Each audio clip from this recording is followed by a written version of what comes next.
kittens, it's Megan, and today we are going to be working on character development.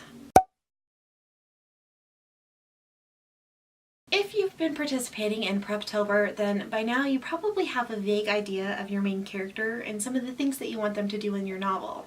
But no matter how great your story idea is, if you don't have well-rounded characters, it's never going to live up to its potential.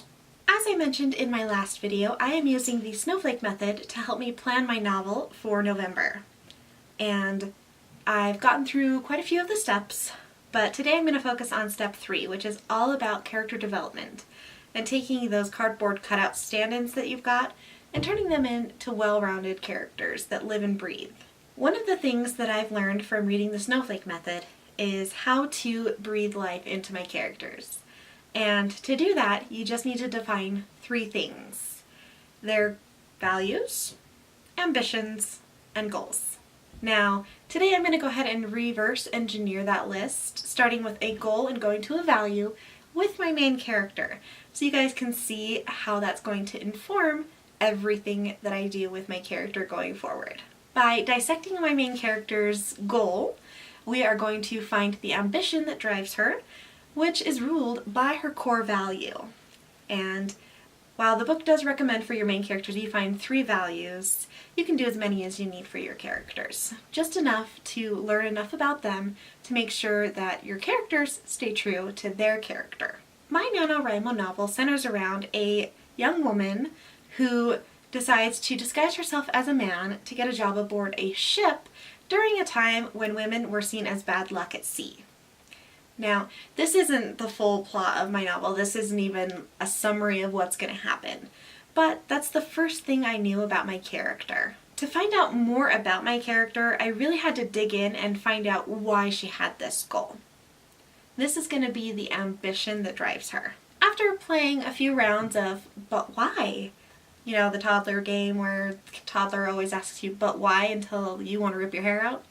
Yeah, that's what I did. The reason why my character decides to dress up as a man and get a job on a ship is because she wants to escape the confines of her social class. At the time that my novel takes place, this is not something that women could really do. So one of the things that really drives my character, of course, is that ambition of, not having to be trapped by her social class. She wants to be able to make her own choices. And that's what got me to her core value. To my main character, nothing is more important than freedom. And that's something that women didn't really have in the time that I'm setting my novel. Everybody was ruled by, their parents or, the determination of social class, whether what they were doing was acceptable or not. It could ruin their reputation, ruin their prospects for marriage, all of that. And my character really, she's done with it. She wants to make her own choices. So, her value is freedom. By knowing that this is one of my character's core values, every choice I make for this character will be dedicated to staying true to that value. After playing around with a couple of different goals that she has and how they all are driven by about the same ambition, I was able to infer a second core value. And that is, nothing is more important than doing the right thing.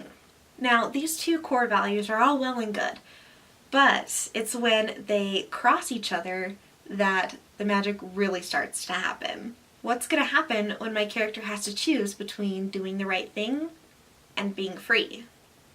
That's what I'm excited to explore. By following this path from goal to ambition to value, we can do a well-rounded character arc surrounded and dedicated and driven by these values. And that's going to make for identifiable characters that people will either want to root for or want to hate, or, sympathize for, or anything like that. It's just going to make your characters more dynamic, which is going to lead to a more dynamic novel. I am by no means finished outlining my novel for NaNoWriMo, but by defining my characters and going through their goals, ambition, and values, I really learned a lot more about my story than I had when I started. And spoiler alert, It was actually doing this with my villains that really gave me my story, which the heroes are great, but the villains, they can definitely drive a story. If you decide to break down your characters like this and you find some values, go ahead and comment down below with one of them. I really want to hear from you guys because I want to know, did these values surprise you? Are they challenging you? What do you find when you do this? If you like what you saw when you watched this video, please don't forget to subscribe and turn on the notifications, even though they don't really work, by clicking on that little bell icon. And I really hope that you enjoyed it, and I hope I will see you guys in the next video. Bye!